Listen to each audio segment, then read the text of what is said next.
Hey everybody, it's Cassidy Cotten with Simply Vegas here. I'm here with your August monthly market report. One of the interesting things is you usually just get this with the PowerPoint itself and me reading over the PowerPoint. This time you actually get to watch me stumble and be terribly uncomfortable as I give you my monthly market report. And another thing that you're going to notice is we have a different logo there. That's because I've made the transition to Simply Vegas out here in Green Valley, and I'm super excited to be with such a great team out here, guys. So, ladies and gentlemen, before any further ado, for the August 2019 market report, guys, we're just going to jump right into the news, okay? And one of the first things, ladies and gentlemen, we're going to just talk about is recession, right? We have heard that there's going to be a recession. A lot of folks are saying within the next 18 months, and I want to talk about it. I want to get ahead of it so that we're really clear on what we're hearing. And I want to kind of put it in a different frame that you often don't hear on the news media. So having said that, there's a lot of things that are happening, guys. The Democratic debates have just started. The economy, with the economy doing as well as it is, there may be question marks about whether the economy will falter or not.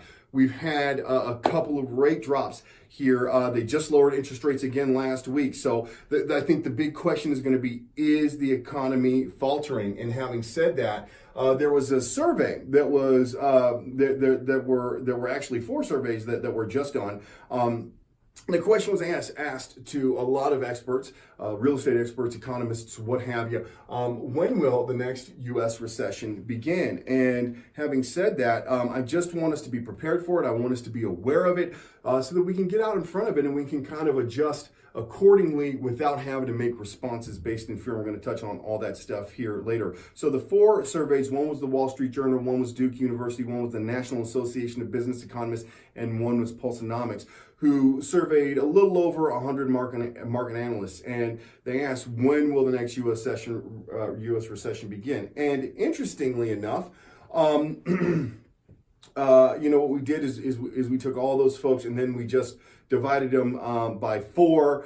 So we took all 4 of those years, or 4 time elements rather, and we combined them into people. And these are the combined findings. So 21% think that the recession will begin at some point by the end of this year. 46% believe that it will begin in 2020, and then obviously 2021 and after 2021.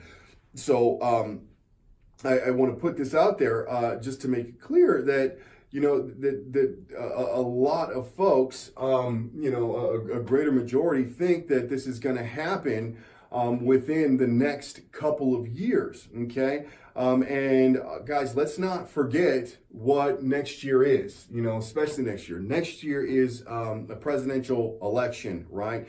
And there's and it may be the most contested presidential election, at least in our recent history, if not in all of our history. So having said that, there's going to be a lot of vitriol. There's going to be a lot of animosity between both sides, man. There's going to be a lot of political talking points, and the economy is going to be one of them. They're going to be talking about, what's going on with the economy? Why is it good? Why does it have issues? What's wrong? Yada, yada, yada. And they're never really going to go into, a deep explanation in terms of how this is going to affect you and from a real estate standpoint. And that's what I'm here to do today. So that once you hear all these talking points and all this stuff happening throughout the media, you can kind of put it in the frame that makes sense for you in terms of all of the overall statistics, if that makes sense. And one of the first things I want to do is I want to jump into a quote from Ben Bernanke, right? He says, "My results suggest that in the absence of panic,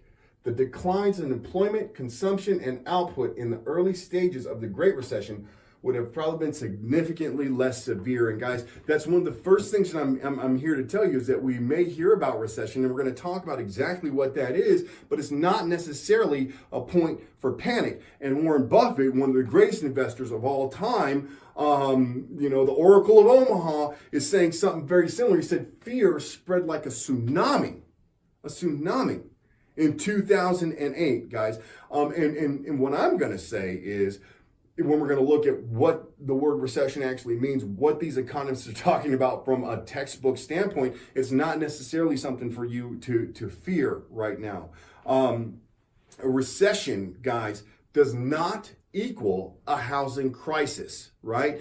And we're going to touch on that here when we talk about motives in just a minute. But the two are not the same thing at all, as a matter of fact.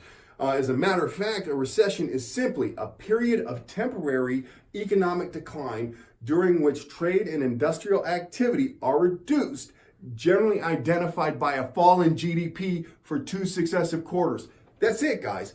Just a reduction in GDP for 2 quarters is all we're necessarily talking about when we're talking about a recession, right? So that doesn't really mean that the two are the same, right? And to even further this point, whoopsie, that didn't work. And to further this point, let's look at some of our recessions. So when we hear recession, we're thinking about what happened 10 years ago, the thing that's in most recent history, where we saw an overall nationwide loss in home value and price change of about 19.7%. But let's look at prior. Let's look at when a bunch of us were kids, when a bunch of us were running around with mullets or shags or whatever. I had a shag because brothers got the shags in the back.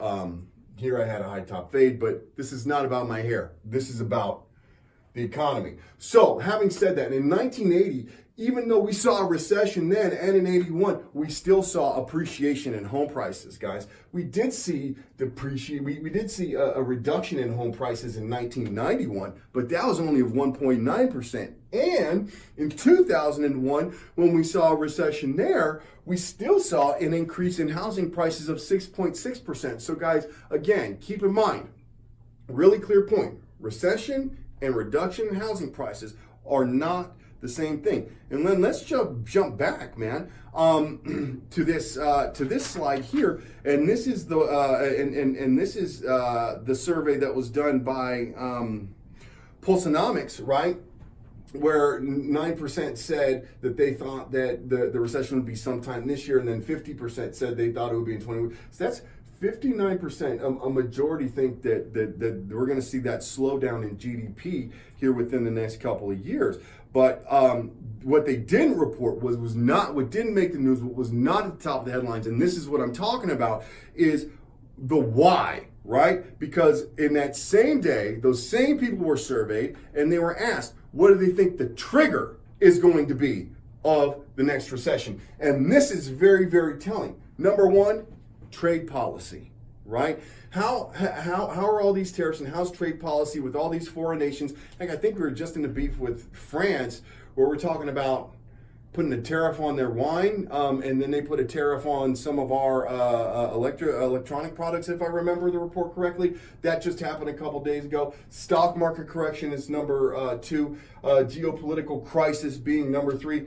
Coming in at number 9 is a housing slowdown. So guys, keep in mind, there are 8 other reasons that the experts are saying they anticipate a recession to be triggered, none of which has to do with the slowdown in housing. Now, I also want to talk about what these same analysts and what these same experts said in terms of their opinion of housing prices over the next 5 years, guys. And this is not new.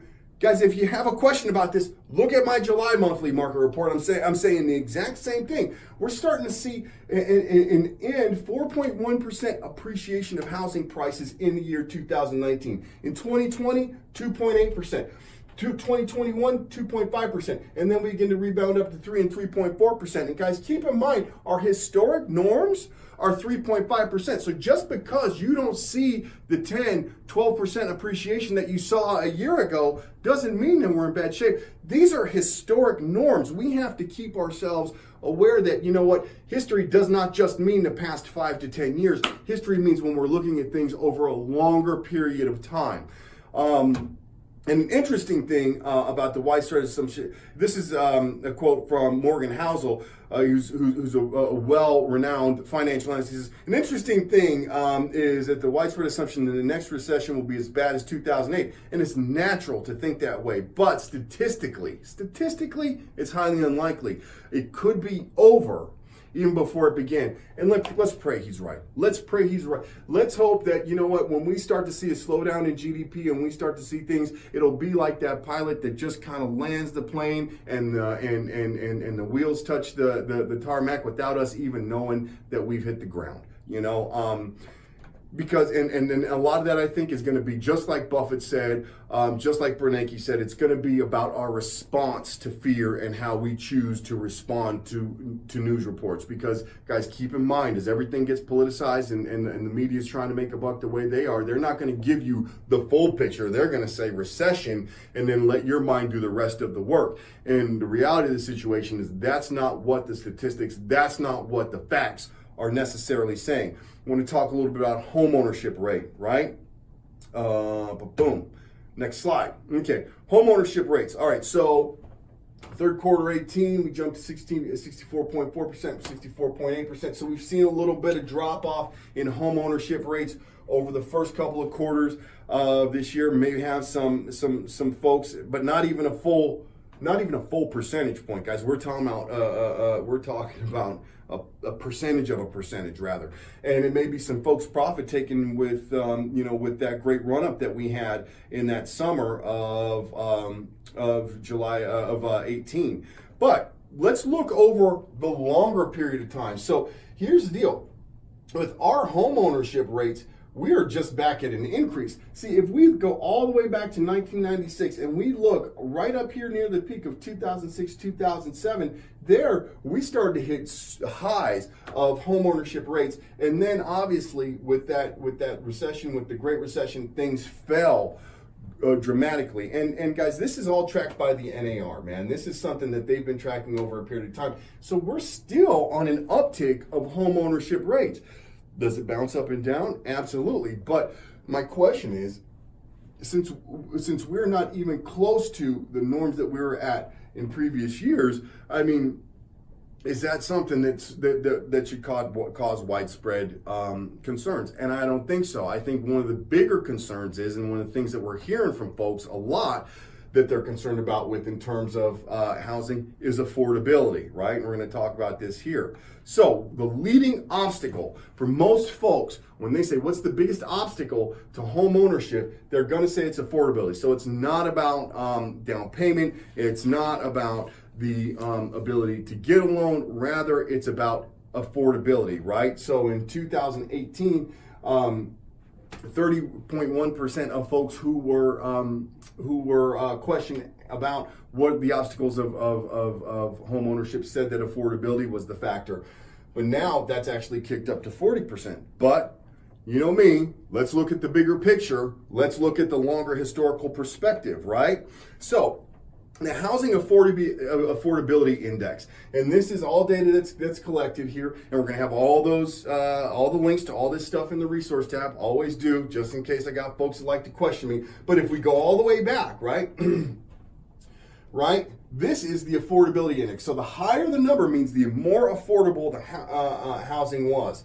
And this is all adjusted for inflation, right? So if we look at 1990, right, all the way through here, right, we see that housing was obviously most affordable right there in that 2012, right at the pit, right at the lowest point of our economic decline. But what we also see is that here's the deal. We are still in a much more affordable place than we were, I don't know, 15, 20 years ago, even 30 years ago. So, you know, from an affordability standpoint, really a lot of it, and what do I mean by affordability? This is the percentage of your income that you're spending on your overall mortgage. That's what we're talking about. So having said all that stuff, we are still at a very affordable place versus our longer term history. So housing is still very affordable, right? And just to look at that a little bit, let's look at your average mortgage payment. Now, guys, obviously all this stuff is adjusted for inflation, right? So we have to adjust for inflation over all these years. But so when we look back, right, January 2020, you know, is January of 2000. This is where our overall average monthly payment was, and that shot up significantly right before the crash, right?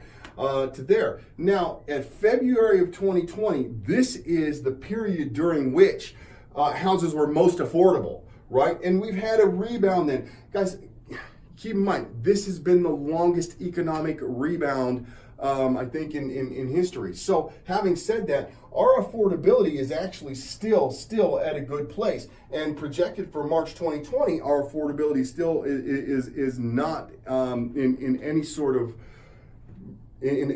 of idea crazy, right? So, and this is, like I said, guys, this is all about how much is your monthly mortgage payment as a percentage of your overall income. And this, guys, I'm not saying that you're going to have a $910 mortgage payment. I'm saying adjusted for inflation, affordability is actually still very affordable right now, right? Oh, whoopsie, skipped one, go back, boom.